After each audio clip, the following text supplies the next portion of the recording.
کل آپ نے یہ پڑھا کہ سورہ کہف کی جو ابتدا ہوئی الحمدللہ الذی انزل علی عبدہ الکتاب، تمام تعریفیں اس اللہ کے لیے ہیں جس نے اپنے بندے محمد صلی اللہ علیہ وسلم پر کتاب قرآن کریم نازل فرمایا، ولم یجعل لہ عوجا، اور اس میں کچھ بھی کجی نہ رکھی، قیما، اور اللہ رب العزت نے اسے مستقیم بنایا، دوسری آسمانی کتابوں کا محافظ و پاسبان بنایا۔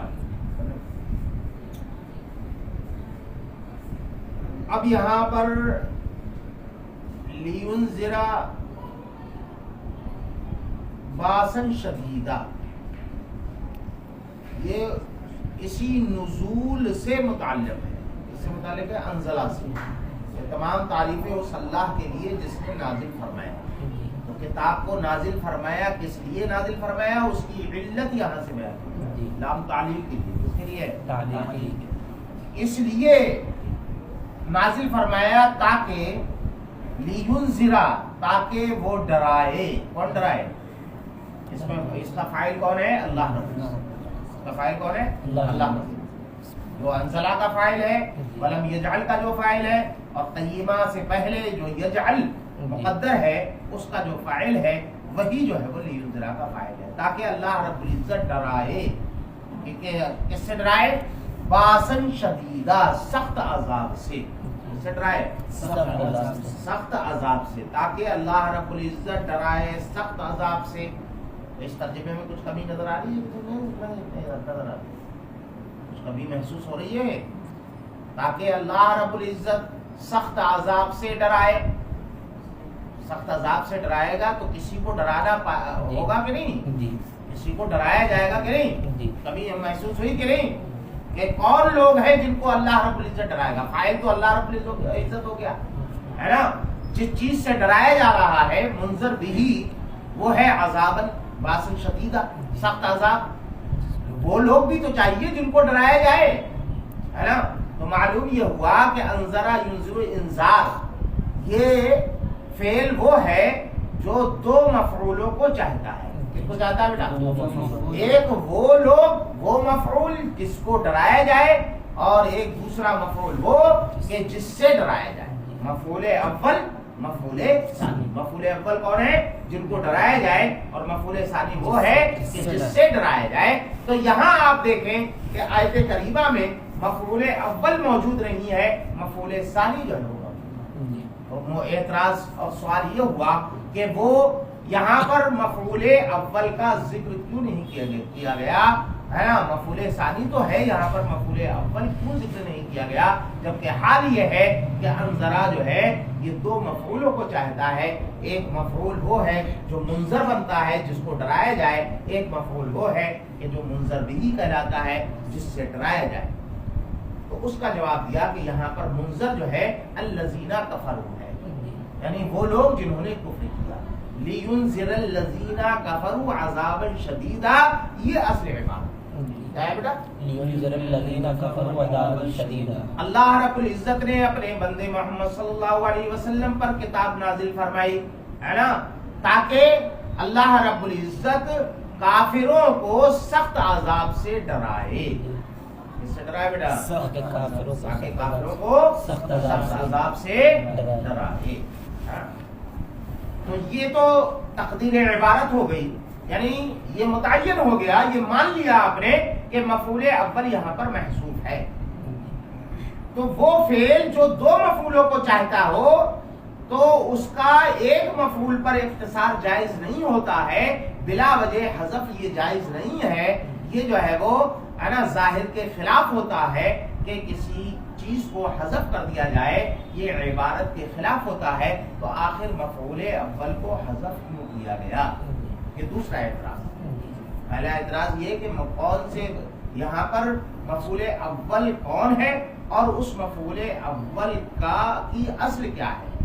پہلا تو یہ۔ دوسرا یہ کہ اگر وہ مفعول اول یہاں پر محذوف ہے تو اس کو حذف کیوں کیا گیا؟ حذف کرنے کی وجہ کیا ہے؟ تو اس کا جواب یہ کہ چونکہ دو جواب اس میں، پہلا جواب تو یہ کہ مقصود بالذات یہاں پر منظر نہیں ہے نا، کہ کن کو ڈرایا جا رہا ہے اس سے مطلب نہیں ہے. مقصود بالذات وہ چیز ہے جس سے ڈرایا جا رہا ہے، کیونکہ وہی ہولناک ہے اور اسی کی وجہ سے لوگ جو ہے وہ ہے نا لوگوں کے دماغ درست ہوتے ہیں.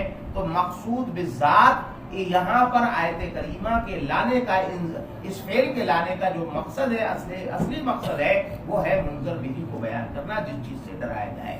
پہلا جواب دیا، اور جس چیز جو مقصود بالذات ہے اس کو ذکر کر دیا، جو مقصود بالذات نہیں ہے اس کو ذکر نہیں کیا.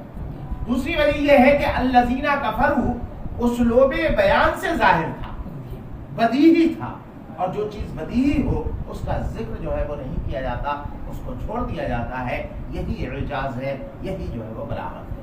جو چیز ظاہر و باہر ہے تو اس کو جو ہے وہ بلا وجہ بیان کرنے کی ضرورت نہیں ہے. ہمیشہ گفتگو میں اختصار ہونا چاہیے، جامعیت. سنو، لینذر انذر متعد الی مفعول ہے، یہ اسی سوال کا جواب ہے. یہ دراصل ایک اعتراض ہے، اعتراض کی صورت ہے کہ انذرا تو ارے دو مفعولوں کی طرح متعدی ہوتا ہے نا. یہ اعتراض کی شکل بنانے کے لیے اس طریقے سے کہیں گے ارے انذرا تو دو مفعولوں کی طرح متعدی ہوتا ہے نا. جیسے کہ اللہ تو اب ایک سوال پیدا ہوا کہ انذرا حقیقت میں دو مفعولوں کو چاہتا ہے، اس کی کوئی نظیر ہے کلام عرب میں؟ خود قرآن کریم میں موجود ہے، انا انذرناکم عذابا قریبا، بے شک ہم نے تم کو قریب کے عذاب سے ڈرا، بے شک ہم تم کو قریب کے عذاب سے ڈرا رہے ہیں، ہے نا. تو تم ضمیر مفعول اول عذابا قریبا مفعول ثانی. فاقتصر علی احدہما، تو اللہ رب العزت کی جانب سے اختصار کیا گیا ان میں سے ایک پر. اسے مجہول پڑھو، فاقتصر علی احدہما، ان دو مفعولوں میں سے ایک مفعول پر اختصار کیا گیا. کہتے ہیں کہ پھر اصل عبارت کیا ہوگی؟ کہتے ہیں واصلہ، اس کی اصل ہے لینذر الذین کفروا، تاکہ اللہ رب العزت ڈرائے ان لوگوں کو جنہوں نے کفر کیا. کس سے ڈرائے؟ باسن عذاب شدیدہ، سخت عذاب سے. باس کیا ہے؟ باس کہتے ہیں عذاب کو، عذاب شدیدہ. اب یہاں سے دوسرا اعتراض، پہلے سوال کا تو جواب دے دیا، دو مفعولوں کی طرف متعدی ہوتا ہے. دوسرا پہلا مفعول، اس کا ایک مفعول گیا کہاں اور وہ کیا ہے تو وہ بتا دیا. اب فوراً دوسرا سوال کھڑا ہو گیا کہ کیوں حذف کیا گیا؟ تو اس کا جواب انما سے دیا جا رہا ہے. وَإِنَّمَا اقْتُصِرَ عَلَىٰ أَحَدِ مَفْعُولَيْ انذرا، انذرا کے دو مفعولوں میں سے ایک پر اختصار کیا گیا. کیوں کیا گیا؟ لِأَنَّ الْمُنذَرَ بِهِ، اس لیے کہ منذر بِهِ، منذر بِهِ کی جگہ ہے جس سے ڈرایا جائے، اس لیے کہ منذر بِهِ هُوَ الْمَسْرُوقُ إِلَيْهِ، وہی مقصود بالذات ہے، اسی کے لیے آیت لائی گئی ہے، چلائی گئی ہے. یہ آیت لائی گئی ہے نا عذاب کو بتانے کے لیے، نہ یہ کہ جن لوگوں کو عذاب دیا جا رہا ہے ان لوگوں کو بتانے کے لیے نہیں لائی گئی. جس کلام جس مقصد کے تحت لایا جاتا ہے اس مقصد کو اہمیت دی جاتی ہے نا. جس مقصد کے لیے کلام نہ لایا جائے اس کو اہمیت نہیں دی جاتی. تو ان کی اہمیت نہیں ہے کہ کن کو ڈرایا جا رہا ہے، اہمیت اس بات کی ہے کہ کس چیز سے ڈرایا جا رہا ہے. سمجھے؟ ایک تو جواب انہوں نے دے دیا، دوسرا جواب وہ جو میں نے بتایا کہ چونکہ جو ہے وہ یہاں پر ہے نا الذین کفروا خود مفہوم ہو رہا تھا ہے نا ما قبل کی کے اسلوب سے، اسلوب بیان سیاق کلام اس بات پر دلالت کر رہا ہے کہ یہاں پر منذر بھی الذین کفروا، یعنی کفار ہی کو جو ہے وہ ڈرانے کے لیے ہے نا. سیاق و سباق، سیاق و سباق کیا ہے؟ آگے چونکہ مومنین کا ذکر آ رہا ہے، وَيُبَشِّرُ الَّذِينَ وَيُبَشِّرُ الْمُؤْمِنِينَ الَّذِينَ، جب مومنین کا ذکر آ رہا ہے، مومنین کو خوشخبری دی جا رہی ہے. قرآن کریم اس لیے نازل کیا گیا تاکہ جو ہے وہ مومنین کو، نیک مومنوں کو خوشخبری جو ہے وہ دی جائے. مومنوں کو خوشخبری ہوگی تو کافروں کو جو ہے وہ ڈرایا جائے گا. تو یہ مقابلہ ہے نا. آگے آنے والا کلام بھی اس بات پر دلالت کر رہا ہے کہ الذین کفروا یہاں پر ہے نا مقدر، جب حذف پر قرینہ موجود ہو تو حذف کیا جا سکتا ہے. فاقتصر علیہ، تو اسی وجہ سے اس پر جو ہے وہ اختصار کر لیا گیا، مفعول ثانی ہی پر اختصار کیا گیا. من لدن ہو، تاکہ اللہ رب العزت سخت عذاب سے ڈرائے اپنے پاس کے. من لدنہ اپنے پاس کے سخت عذاب سے ڈرائے. اسی سے پتہ چلا من لدنہ یہ صفت ہے کس کی؟ باسن شدیدہ. باسن کی ایک صفت ہے شدیدہ اور دوسری صفت ہے من لدنہ، یعنی ایسے عذاب سے ڈرائے جو سخت بھی ہے اور جو اللہ رب العزت کی جانب سے آنے والا ہے. اس سے کس کی جانب سے آنے والا ہے؟ اللہ رب العزت سے جانب. پتہ چلا کہ من جو ہے حرف جار، لدن ظرف، وہ ضمیر جو ہے وہ مضاف الیہ سے مل کر کے یہ ہے نا مجرور، جار مجرور سے مل کر کے متعلق ہوگا کسی سے کہ نہیں ہوگا. اور وہ متعلق کیا ہے؟ اس کا متعلق کیا ہے؟ صادرن. کیا ہے بیٹا؟ صادرن. تو اصل عبارت یہ ہوگی کہ لِيُنذِرَ عَذَابًا شَدِيدًا صَادِرًا مِن لَدُنْهُ، تاکہ اللہ رب العزت ڈرائے کافروں کو ایسے عذاب سے جو سخت بھی ہے اور جو اس کی جانب سے آنے والا ہے، اپنے پاس کے عذاب سے، اپنے پاس کے عذاب سے. سمجھ میں آیا؟ صادرا من عندہ، یعنی وہ جو اس کے پاس سے صادر ہونے والا ہے، ہوگا، صادر ہوگا، اس کی جانب سے صادر ہوگا. تو صادرن نکال کر کے یہ بتا دیا کہ شدیدن کی، یہ باسن کی یہ دوسری صفت ہے نا. ظرف اپنے متعلق سے مل کر کے یہ جو ہے وہ کیا بنے گا؟ صفت. اب عندہ کیوں لائے لدن کی تفسیر میں؟ تو اس کی ایک وضاحت سن. لدن یہ بھی ظرف کے لیے آتا ہے، قرب کا معنی بتاتا ہے، اور عندہ بھی جو ہے وہ قرب کا معنی بتاتا ہے کہ میرے پاس یہ چیز میرے پاس ہے. دونوں میں فرق کیا ہے نا؟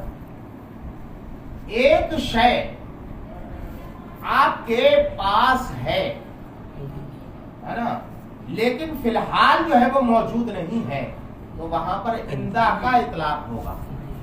اس کا ہوگا بیٹا عندہ کا اطلاق ہوگا. ہاں. اور اگر کوئی چیز آپ کے پاس ہے، آپ اپنے قریب بتانا چاہتے ہیں، تو اس کے لیے ضروری یہ ہے کہ وہ چیز موجود ہو، حاضر ہو. یہ لدن کی بنیادی شرط ہے. یعنی لدن کا استعمال وہاں پر ہوتا ہے کہ جہاں پر شے جو ہے وہ آپ کے پاس موجود ہو، قریب میں موجود ہو. اس کے برخلاف عندہ جو ہے وہ عام ہے. اگر آپ کی ملکیت میں کوئی چیز ہے تب، اور فی الحال جو ہے وہ آپ کے پاس نہیں ہے، آپ کی ملکیت میں ہے، تب بھی عندہ کا اطلاق ہوگا. اور آپ کی ملکیت میں ہے اور آپ کے قریب موجود ہے، تب بھی عندہ کا اطلاق ہوگا. سمجھ آ گیا؟ ہاں. تو پتہ چلا کہ لدن جو ہے یہ خاص ہے اور عندہ جو ہے وہ عام ہے.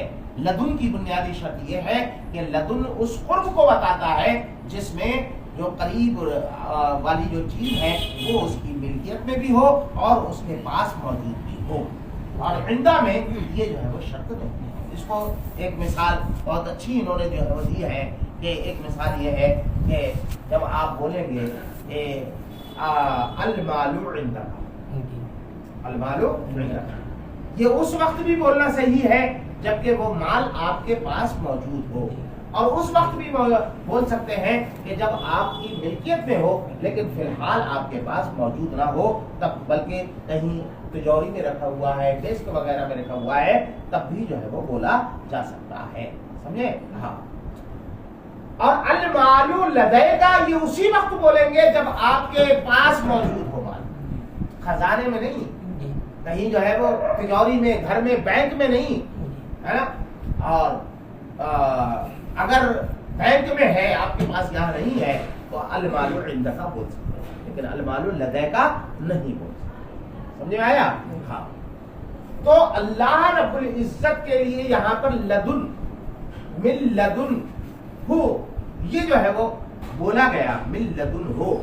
اس سے مراد جو ہے وہ مکان نہیں ہے بلکہ جو ہے وہ ملکیت مراد ہے، حضور مراد ہے کہ وہ عذاب جو اللہ رب العزت کی قدرت میں ہے کہ جب چاہے جو ہے وہ عطا بھیج دے، اس عذاب کو جو ہے وہ بھیج دے.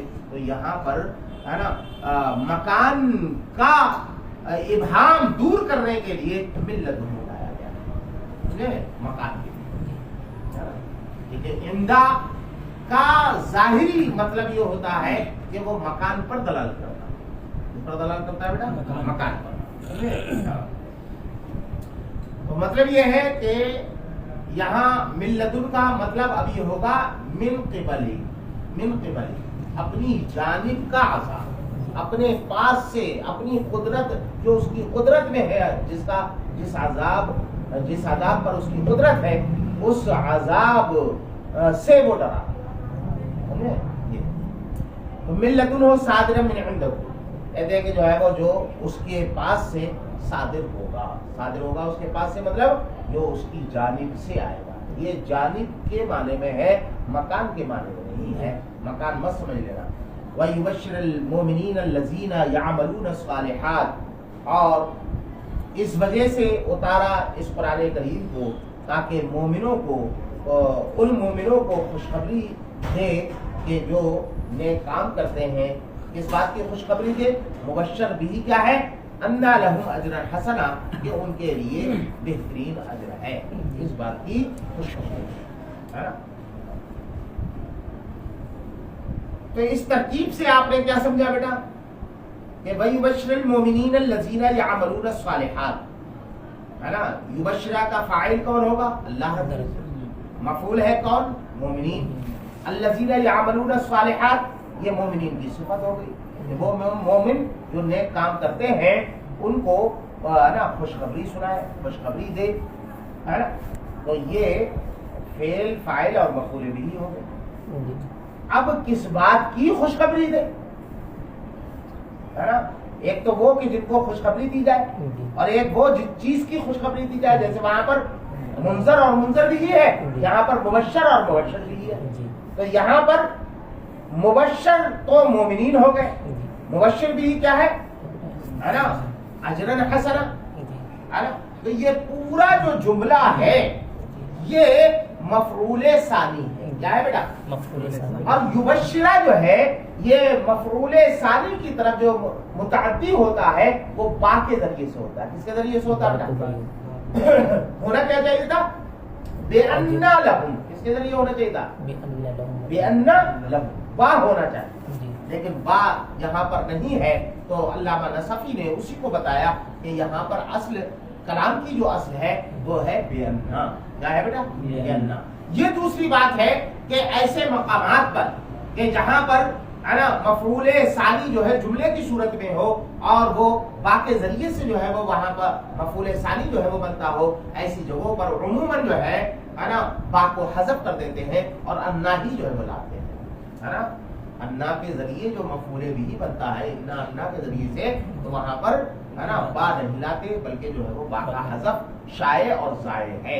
علامہ تو جب یہ شائع اور ظاہر ہے تو علامہ نصفی نے با کو کیوں نکالا؟ تو کہا کہ کلام کی حقیقت کو بیان کرنے کے لیے، اصل کلام کو بیان کرنے کے لیے علامہ نصفی نے نکالا. سمجھ میں آ گیا؟ لأن لهم اجرا حسنا کیا تھا؟ لأن لهم اجرا حسنا. اور لأن لهم اجرا حسنا یہ جار مجرور سے مل کر کے ہے نا یہ مفعول ثانی ہے. حسنا، اجرا حسنا سے مراد کیا ہے؟ کہ اچھا اجر ہے. تو کہتے ہیں کہ اچھا اجر، سب سے اچھا اجر کیا ہے بیٹا؟ جنت ہے نا. ہاں.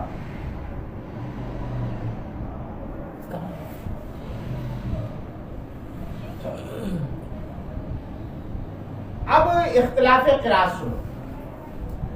بشرا یبشر اور بشرا یبشر، یعنی باب نصرہ سے بھی آتا ہے اور باب تفعیل سے بھی جو ہے وہ آتا ہے نا.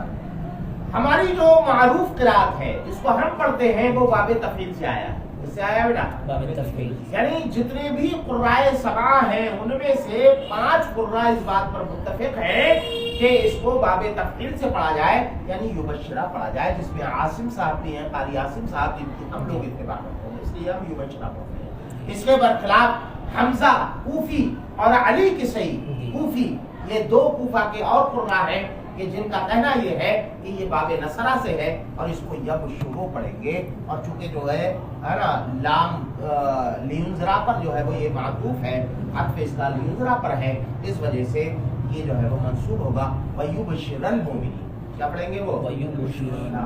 تو ویوب نہیں ویبشرا، کیا پڑھیں گے وہ؟ ویبشرا.